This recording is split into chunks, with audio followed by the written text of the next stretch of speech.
Hello and welcome to Victory is Yours channel. This is chapter 16 part 2 of class 6th science NCERT.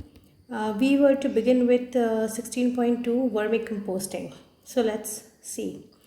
We can be friends of plants by supplying them with compost. तो अब यहाँ पे बात हो रही है vermi composting की। तो हम अगर पौधों से एक रिश्ता बनाएं, मतलब उनकी केयर करें, उनका देखभाल करें, तो वो कैसे कर सकते हैं? वो है कंपोस्ट उनको सप्लाई करके। We also be very good friends to our soils by making compost. और हम अपने अपने खुद के लिए भी बहुत अच्छे दोस्त साबित हो सकते हैं, एक वेलविशर साबित हो सकते हैं। किस वजह से? क्या करके? कंपोस्ट बना के। क्यों? क्योंकि देखते हैं आगे इसको ज़्यादा डिटेल में समझ सकेंगे। Talking of friends, do you know that earthworms are called farmers friend? तो अर्थवर्म को क्या कहा जाता है? फार्मर्स फ्रेंड, किसानों का मित्र, किसानों का हितैषी। Let us find out how a type of earthworm called redworm is use for composting. अब अर्थवर्म के कुछ टाइप्स होते हैं, उसमें से जो रेडवर्म होता है हम उसको ही वर्मी कंपोस्टिंग के लिए यूज़ करते हैं। This type of method preparing compost with the help of redworms is called vermi composting. तो अब आपको यहाँ पे वर्मी कंपोस्टिंग की डेफिनेशन मिल गई है कि जो कंपोस्ट रेडवर्म के थ्रू यूज़ करके बनाते हैं उसको हम वर्मी कंपोस्टिंग कहते हैं।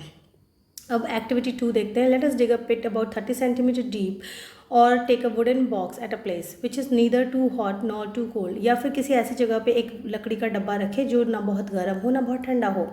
What about a place which does not get direct sunlight, और ऐसी जगह जहाँ पे डायरेक्ट धूप भी ना आती हो। Let us now make a comfortable home for our redworms in the pit और द बॉक्स। अब उनके लिए कंफर्टेबल लिविंग प्लेस बनाते हैं। स्प्रेड अ नेट और chicken mesh at the bottom of the pit और द बॉक्स। अब आपसे कहा जा रहा है कि जो आपने गड्ढा खोदा है या तो उसमें, या जो वुडन बॉक्स लिया है उसमें आप एक नेट को स्प्रेड कीजिए। ठीक है, mesh, not met, sorry not net but mash.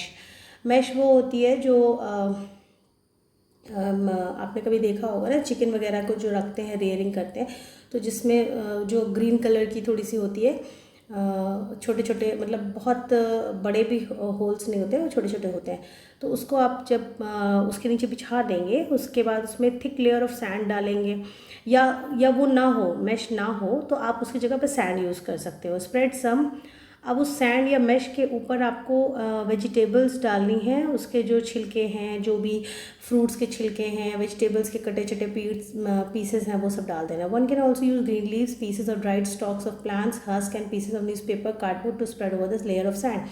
या ये सब तो है ही, प्लस इसके अलावा आप क्या कर सकते हो, अगर आपका थोड़ा सा छोटा बड़ा गार्डन है तो वहाँ पे आपको कुछ पत्तियाँ मिलेंगी, कुछ सूखी हुई, कुछ हरी, और कुछ पौधों की टहनियाँ होंगी, थोड़ा बहुत हस्क होगा। या अगर आपके पास वो भी ना हो तो आप न्यूज़पेपर भी यूज़ कर सकते हो, कार्डबोर्ड यूज़ कर सकते हो जो अमेज़न से अक्सर आपको मिलता रहता है। तो वो सब चीज़ें आप जो है सैंड के ऊपर आप एक लेयर बना दो उसकी। हाउएवर शाइनी और plastic coated paper should not be use for this purpose. लेकिन जब आप पेपर या कार्डबोर्ड यूज़ करो तो आप ध्यान दीजिएगा कि कार्डबोर्ड पे सेलो टेप ना लगाओ, जिस तरह से लगा रहता है ना। और जो पेपर आप यूज़ करें वो शाइनिंग ना हो, उसमें किसी तरह की कोटिंग ना हो, जो प्लास्टिक कोटिंग होती है ना, so that it becomes waterproof. तो वो उस तरीके का पेपर मत यूज़ कीजिए। सिंपल न्यूज़पेपर या बैम्बू पेपर होता है वो आप यूज़ कर सकते हो। Then comes dried animal dung could also be use as spread over the sand. और अगर आपको अवेलेबल हो, आपके खुद के घर में गाय भैंस हो या नेबरिंग किसी के पास हो और आप उनसे मांग सकते हो, तो आप उनसे भी ला करके थोड़ा सा काउ डंग या बफलो डंग वगैरह वहाँ पे स्प्रेड कर सकते हैं। ठीक है। Sprinkle some water to make this layer wet.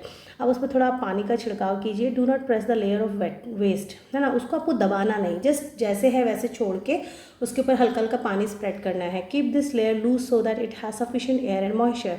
अब उसको लूज़ क्यों रखना है? क्योंकि उसमें थोड़ी सी जितनी जगह होगी उस जगह में क्या होगा? एयर होगा। हमने पढ़ा है ये भी लास्ट चैप्टर में कि एयर हर स्पेस को ऑक्यूपाई कर लेती है। Okay, so now put your pit is ready to welcome the redworms. Buy some redworms and put them in your pit. अब आपको मार्केट में कोई भी जो खेती किसानी की जो चीज़ें बेचते हैं उनके पास रेडवर्म्स अवेलेबल होते हैं, तो आप वहाँ से कुछ रेडवर्म्स ले आओ।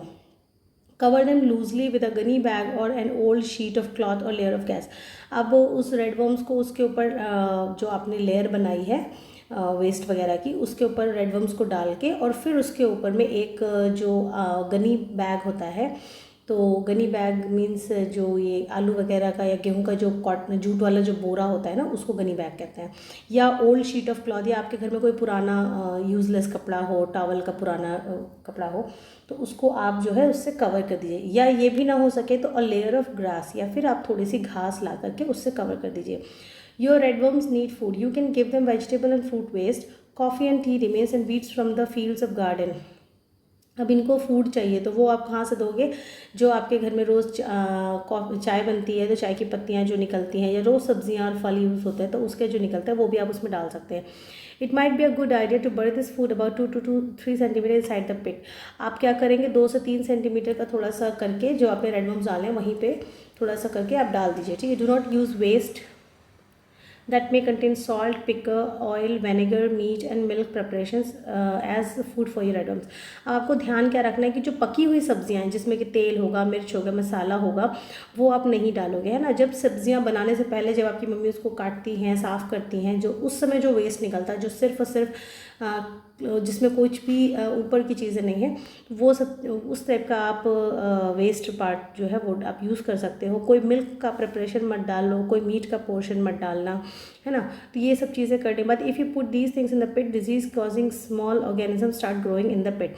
अगर आप इस तरह की चीज़ें डालो तो क्या होगा कि बजाय रेडवर्म के ग्रो करने के आपके क्या होगा, वहाँ पे आपके ऐसे बैक्टीरिया या ऐसे ऑर्गेनिजम्स आएंगे जो डिजीज़ देते हैं। Once in a few days gently mix and move the top layer of your pit. और 4-5 दिन या मे बी 1 वीक के अंतराल पे आप क्या कीजिए कि उस टॉप लेयर को थोड़ा सा ऊपर नीचे मिक्स कर दीजिए। रेडवर्म्स डू नॉट हैव टीथ। तो रेडवर्म्स के क्या होता है, दांत नहीं होते। They have structure called gizzard. तो अब आपसे यहाँ पे पूछा जा सकता है, जैसे रेडवर्म किसको है, अर्थवर्म किस फाइलम में बिलोंग करता है, एनेलिडा में। तो अब आपसे पूछा जा सकता है कि एनेलिडा में टीथ की जगह पे क्या होता है स्ट्रक्चर, उसका नाम क्या है, तो आप बताएंगे gizzard, okay. Which help them in grinding their food, और उसका काम क्या है, फूड को ग्राइंड करना, यानी फूड को बड़े टुकड़ों से छोटे टुकड़ों में पीस देना, जैसे कि हमारे पीछे वाले दांत, okay. So powdered egg shells और sea shells could also be mix with waste. अब आप क्या करो कि एग शेल होंगे जो आपके घर में अंडा वगैरह अगर यूज़ करते हो, तो वो शेल्स को भी आप थोड़ा सा और पाउडर फॉर्म करके या थोड़े छोटे छोटे टुकड़े बना के उसको भी आप यूज़ कर सकते हो वहाँ पे। This would help red worms in grinding their food. इससे क्या होगा, उनको फूड ग्राइंड करने में एड हो जाएगी, हेल्प हो जाएगी। A red worm can eat food equal to its own weight in a day. Red worm कितना खाना खा सकता है, उसके खुद के वजन के बराबर एक पूरे दिन में, okay. Red worms do not survive in a very hot और वेरी कोल्ड सराउंडिंग्स। तो आपको इस बात का हमेशा ध्यान रखना कि ना बहुत ज़्यादा गर्मी होने पाए ना बहुत ज़्यादा सर्दी होने पाए। They also need moisture around them, और पानी भी आपको स्प्रिंकल करना है 1 से 2 दिन के अंतराल पे। If you take good care of your worms in a month's time their number will double. अगर आप उनका बहुत ख्याल रखोगे तो क्या होगा कि 1 महीने के अंदर अंदर आपकी जो रेडवर्म्स की संख्या है वो डबल हो जाएगी। Observe the contents of the pit carefully after 3 to 4 weeks. अब आपसे कहा जा रहा है कि आप जो है उसके जो कंटेंट है जो आपके पिट में, उसको 3 से 4 हफ्तों के बाद आप उसके कंटेंट को देखिए। Do you see loose soil like material in the pit. अब आपको क्या दिखेगा, थोड़ा थोड़ा सा गला हुआ सा मिट्टी जैसा मटेरियल, है ना। Put some waste as food in one corner of the pit, most of the worms will shift towards this part of the pit, है ना। तो अब आप क्या कीजिए कि थोड़ा सा खाना जो चीज़ें हमने ऊपर डिस्कस करी थी, जो वेस्ट है जो फ्रूट्स का, वेजिटेबल्स का, उसको एक पिट के एक कॉर्नर पे डालिए। थोड़ी देर बाद देखोगे जो रेडवर्म्स है वो सारे के सारे उस तरफ को मूव कर गए हैं। जब आप इस तरह से कर लोगे तो पिट जो है खाली हो गई। अब आप क्या करेंगे, वहाँ से remove the compost from the vacated part and dry it in the sun for a few hours. अब आप किसी एक जो गार्डनिंग इंस्ट्रूमेंट होता है उसकी सहायता से थोड़ा सा कंपोस्ट जो बना हुआ है आपका, उसको आप निकालिए और धूप में कुछ घंटों के लिए छोड़ दीजिए। Your vermi compost is ready for the use. अब आपका क्या है, ये जो रेडी है, जो धूप में आपने निकाल के तैयार कर लिया, ये अब रेडी है। आप अपने जो पॉटेड प्लांट्स हैं उसमें ये आप यूज़ कर सकते हो। The part left in the pit has most of the worms in it, और जो बाकी रह गया है उस पर, उसमें वर्म्स हैं। You can use these for preparing more compost and share them with another user.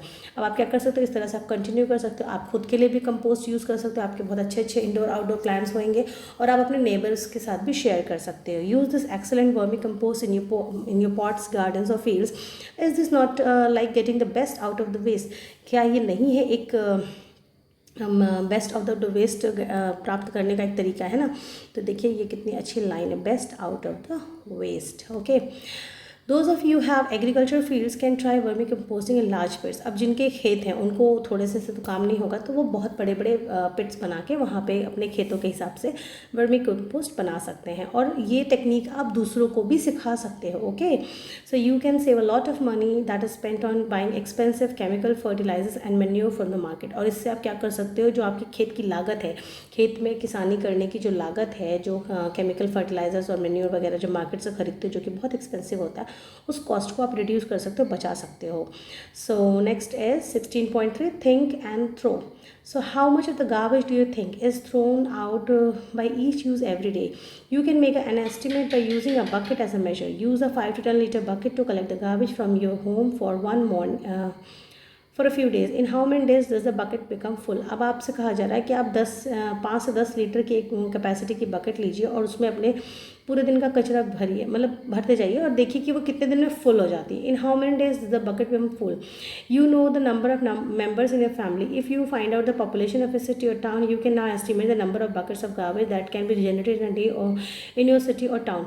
तो जब आपको पता है कि कितने दिनों में वो भर गई है ना, फुल हो गई, उसके बाद आपको पता है कि आपके परिवार में कितने लोग हैं, उससे जब आप निकालेंगे तो आपको पर पर्सन का वेस्ट जनरेशन का एस्टीमेट मिल जाएगा। उससे आप जो है अपने टाउन या उसकी पॉपुलेशन देख करके आप मल्टीप्लाई करके देख सकते हो कि पर पर्सन कितना वेस्ट प्रोड्यूस होता है आपके टाउन में। We were generating mountains of garbage every day, isn't it? तब आपको समझ आएगी कि माउंटेन्स ऑफ गार्बेज प्रोड्यूस होता है। Okay, let us read a story about a village where there is a less garbage and more wisdom. तो अब हमें एक छोटी सी स्टोरी बताई जाएगी आगे कि जहाँ पे बहुत ही कम गार्बेज प्रोड्यूस होता है और बहुत सारा विजडम है, बहुत सारा ज्ञान है। Nanu studies in class 6। He is very fond of making paper planes. तो नानू एक कैरेक्टर है, वो उस क्लास 6 में पढ़ते हैं और उनको सबसे ज़्यादा क्या पसंद है, पेपर्स के एरोप्लेन्स बनाना। His mother is very annoyed when he tears off sheets from notebooks to make aeroplanes, but Nanu does not care. और उनकी मम्मी बहुत उनको समझाती हैं, गुस्सा भी करती हैं, लेकिन उनको उससे फ़र्क नहीं पड़ता। Once Nanu went to his aunt's village along with his mother. और एक बार नानू अपनी aunt could be mausi also, aunt could be bua also, तो वहाँ गए। So he was amazed at the variety of things his cousin Shyam had made. अब वो बहुत ही amazed हो गया, आश्चर्यचकित हो गया कि जो उसका कज़न है श्याम, उसने बहुत सारी चीज़ें बना रखी थी। Files from old charts, greeting cards, decorative flowers made from pencil shavings, mats from the old clothes, baskets from used old polythene bags were some of the items Nanu liked. तो ये सारी चीज़ें नानू को बहुत पसंद आई। Shyam had even made a diary from invitation cards. तो शाम ने क्या किया था, एक डायरी बना डाली थी पूरी की पूरी, जो हर साल शादी के सीज़न में आपको इन्विटेशन कार्ड्स आते हैं उसके। One morning Nanu went looking for his grand mother. तो नानू अपनी नानी के ढूंढते हुए गया।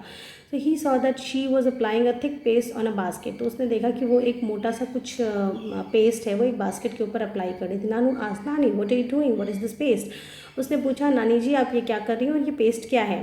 This is paper mache, a paste made of clay and paper in which I have also mix some rice husk. तो उनकी नानी ने बताया कि ये एक पेपर मैशे का पेस्ट है जिसमें कि क्ले होती है और उसमें कुछ पेपर होता है, उसको गला करके उसमें यूज़ करते हैं, प्लस उसमें थोड़ी सी राइस की हस्क है, यानी कि चावल की भूसी। So but why putting it on the basket? तो उसने पूछा आप उसको बास्केट पे क्यों लगा रही हैं? To make it stronger. नानी ने बताया कि उसको मजबूत करने के लिए। Would you like to learn this from me? उन्होंने ये भी पूछा क्या तुम मुझसे सीखना चाहोगे? Nanu was not very keen and ran outside to play. Nanu को कुछ ज़्यादा मज़ा नहीं आया, उसने बोला मैं जा रहा हूँ खेलने।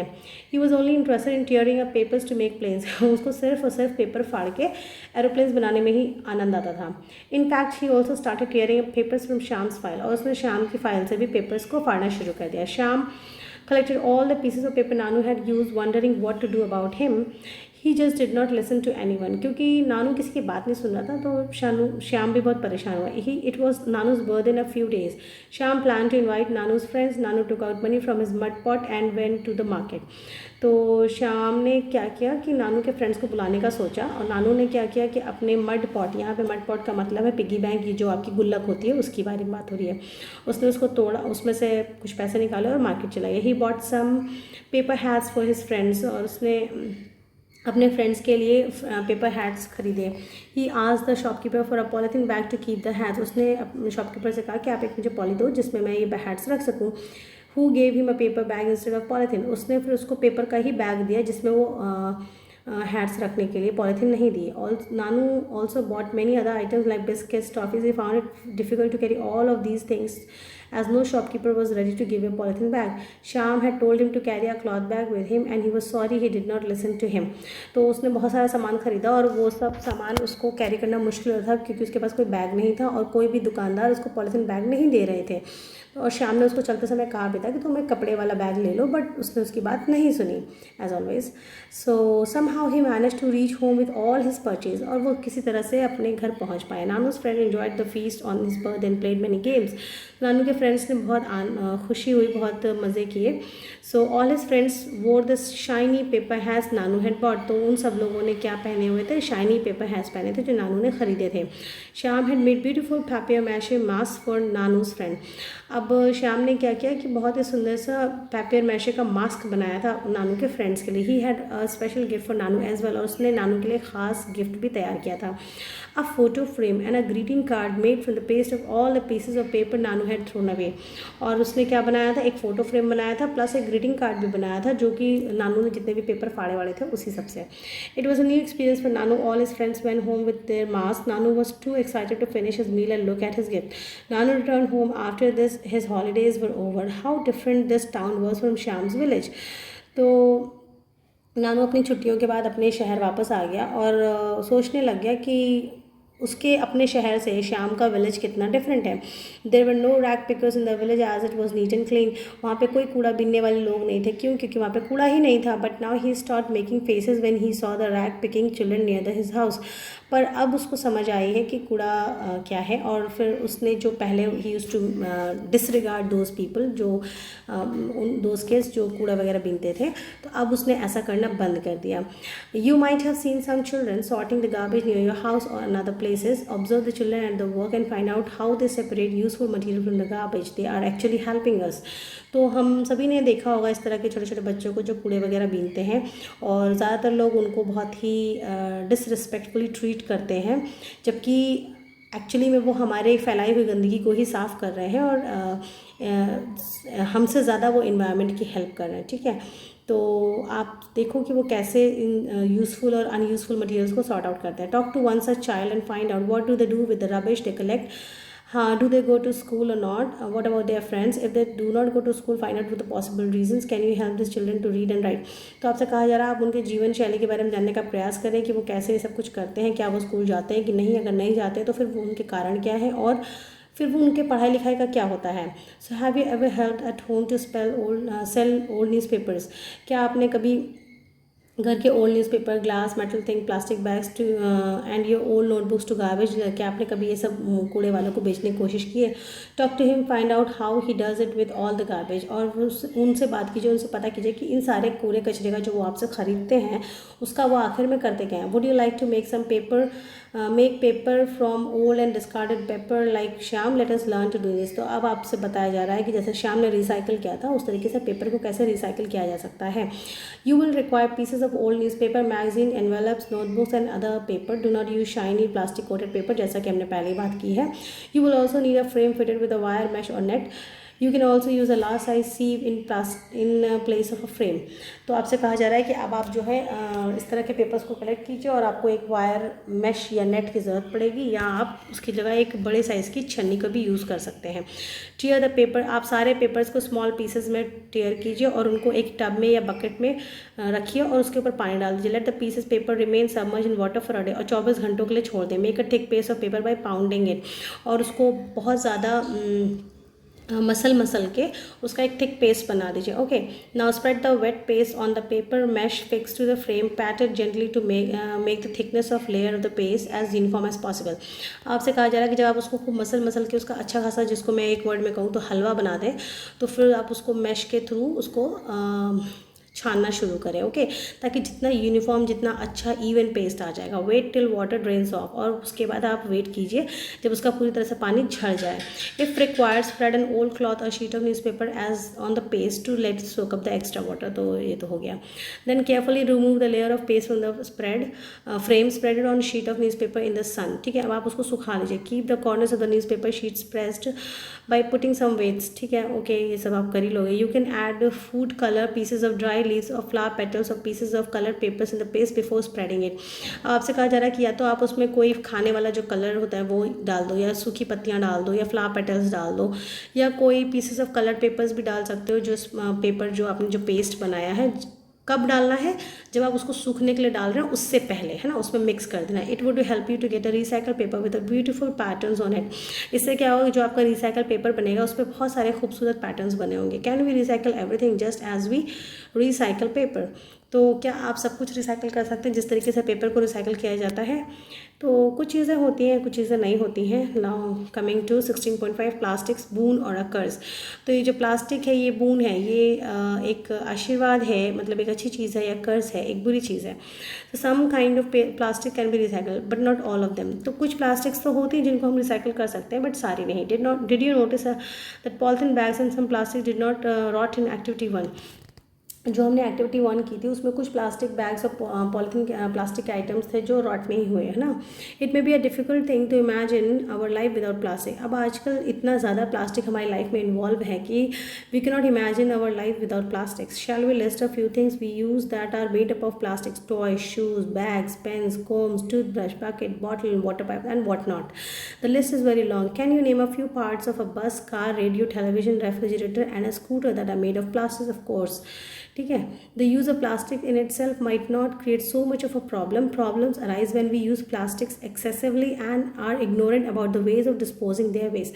तो प्लास्टिक का यूज़ एज सच प्रॉब्लम नहीं है. प्रॉब्लम क्या है, जब हम उसका यूज़ एक्सेसिव करते हैं और उसके बाद जब उसको डिस्पोज करते हैं तो वो डिस्पोजल जो है सही तरीके से नहीं होता, इग्नोर कर देते हैं हम लोग, है ना. This is what is happening all around us. We might even be acting irresponsibly knowing well about it harmful effects. और ऐसा नहीं कि लोगों को पता नहीं, ऑफ कोर्स लोगों को पता है. इतना कुछ गवर्नमेंट ने या अदर तरीके से भी हमें सिखाया पढ़ाया और बताया जाता है प्लास्टिक्स के बारे में, स्टिल हम उस पर ध्यान ही नहीं देते. वी लाइक इररेस्पॉन्सिबल, है ना. तो ये हो गया. तो आप से मैं उम्मीद करती हूँ कि अब ये चैप्टर समझने के बाद, पढ़ने के बाद आप थोड़ी सी रिस्पॉन्सिबिलिटी शो करोगे और प्लास्टिक्स का यूज़ कम करोगे या जुडिशियसली करोगे. Okay, so we often use plastic bags to store cooked food items. Sometimes these bags may not be suitable for keeping eatables. अब आप क्या हो रहा है कि प्लास्टिक्स में अब खाने की चीज़ें भी लोग कैरी करते हैं, जो कि कुछ ऐसी प्लास्टिक्स होती है जिसमें कि खाने की चीज़ें नहीं रखनी चाहिए. Consuming food packaged in some plastic bags could be harmful to health.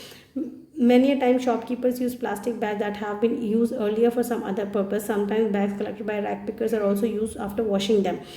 अब ये बात कर रहे हैं कि कुछ बार तो ऐसा भी होता है कि जो प्लास्टिक्स आप थ्रो कर देते हो फिर रैग पिकर्स के पास पहुंचता है और वो वहाँ से उसको वॉश करके सस्ते दामों पर बेच देते हैं. और कुछ शॉपकीपर्स उनको खरीद के फिर उन्हीं प्लास्टिक्स में आपको वापस से चीज़ें फिल करके दे देते हैं. तो ये बहुत ही हार्मफुल है.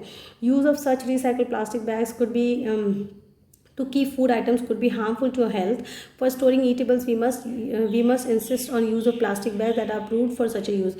तो जो आपको eatables की चीज़ें रखनी है या स्टोर करनी है या यूज़ करनी है उसके लिए जो आप प्लास्टिक यूज़ करो वो हमेशा फूड ग्रेड होनी चाहिए, है ना, approved for such a use.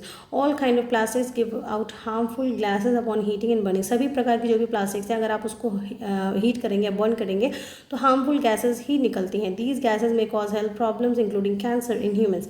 The government has also laid down guidelines for recycling of plastics. तो गवर्नमेंट ने भी इसके लिए बहुत सारे गाइडलाइंस दिए हैं. अब पहेली कह रही है कि पहेली would like to suggest that containers used for storing poisonous substances should be recycled separately and that such recycled plastics are not used to make plastic bags. वो कह रही है कि कोई ऐसे कंटेनर जिनमें कि पॉइजन सब्सटेंस रखी जाती है उसको अलग से ही रिसाइकिल करना चाहिए और फिर उसको रिसाइकिल करने के बाद उसके जो प्लास्टिक का सामान बने उसको प्लास्टिक बैग बनाने में यूज़ नहीं करना चाहिए. क्यों? क्योंकि प्लास्टिक बैग बनाओगे तो उसमें बहुत सारी चीज़ें रखी जा सकती है. You must have notice that the people often fill garbage in plastic bags and then throw it away. Then stray animals look for food in these bags. They end up swallowing these. Sometimes they die due to this. ये तो हुआ है, मैंने देखा भी है कि लोग क्या करते हैं अपने घर का, मतलब घर में आप डस्टबिन नहीं रख सकते हैं. Think of the mentality. वो डस्टबिन नहीं रखेंगे कि एक डस्टबिन हो और उसको आप क्लीन करो या जैसे भी करो, वो पॉलीथीन्स रखेंगे और उसमें सारा ईटेबल्स वाला कचरा डालेंगे और फिर उसको गांठ लगा के नॉट करके उसको थ्रो कर देंगे सड़क पे या कहीं भी तरीके से, ठीक है। और फिर गाय या बफलो या कोई दूसरा जानवर जो भूखा है वो उसमें खाने की उसको स्मेल आ जाती है कि इसमें कुछ ईटेबल है, और वो उसको, अब चूँकि उनके हाथ तो उस तरह से काम नहीं करते ना, 4 लिम्स, तो वो उसको खोल तो पाते नहीं कि अपनी चीज़ों को, तो वो पूरा का पूरा ही स्वॉलो कर लेते हैं। क्या होता है, इससे उनके पेट में वो स्टोर होता है और ultimately they die a very bad death, उनको बहुत बुरी मौत मिलती है, विच इज़ वेरी, मतलब मैं क्या बोलूँ, it's a heinous crime in my opinion. मतलब मेरे अपने व्यू पॉइंट में ये बहुत ही इमोरल चीज़ है, बहुत ही इररिस्पॉन्सिबल है। आपको कचरा जो खाने का चीज़ है वो आपको खुले में कहीं साइड में रख देना चाहिए। कोई भी जानवर, कुत्ता है या गाय है, उसको खा सकती है, और जो बाकी कचरा है उसको सही तरीके से आप डिस्पोज करो, है ना। So the plastic bags thrown away carelessly on roads and other places get into drains and sewer system. As a result, drains get choked and the water spills on the road. During heavy rains might create a flood-like situation. तो ये भी एक reason बन रहा है आजकल, छोटे छोटे बारिश में ही फ्लड हो जाता है। तो during heavy rains it might create flooding situation. There is a lot of harm that too much use of plastic can do. What can we do to minimize overuse of plastic and deal with the garbage? अब आपसे पूछा जा रहा है कि आप क्या कर सकते हो जिससे कि प्लास्टिक का यूज़ मिनिमाइज हो जाए और गार्बेज की समस्या से हम कैसे डील कर सकते हैं। तो कुछ पॉइंट्स हैं वो हम देखेंगे। We make minimum use of plastic bags, we reuse the bags whenever it is possible to do so without any adverse effects, ठीक है। तो आप सबसे पहले तो कम यूज़ करो और जो भी लाओ उसको फिर रीयूज़ करो ताकि कचरा कम से कम क्रिएट हो। We insert shopkeepers use paper bags, carry a cloth और jute bag when you go out for shopping, ठीक है। तो अब आप क्या कीजिए कि जब आप कभी भी मार्केट जाइए तो आप अपने साथ एक कपड़े का, स्पेशली सब्जी वगैरह लेने के लिए आप कपड़े का या जूट का एक बैग लेके जाएं। We do not use plastic bags to store eatables, और खाने की चीज़ें आप प्लास्टिक के पॉलीथीन के बैग्स में ना रखें। We do not use throw plastic bags here and there, और इधर उधर ना फेंकें। जहाँ जो आपका जो म्यूनिसिपैलिटी ने जो बिन लगाए होते हैं उसी में डालें ताकि वो सही तरीके से डिस्पोजल में जाएँ। इधर उधर फेंकने से जानवर उसको खा सकते हैं। नेवर बर्न देम, है ना, और उनको जलाओ भी नहीं। फिर do not put garbage in plastic bags and throw it away, ये मैंने आपको ऊपर ही बताया। Use vermicomposting, use recycle paper, use both sides of paper to right.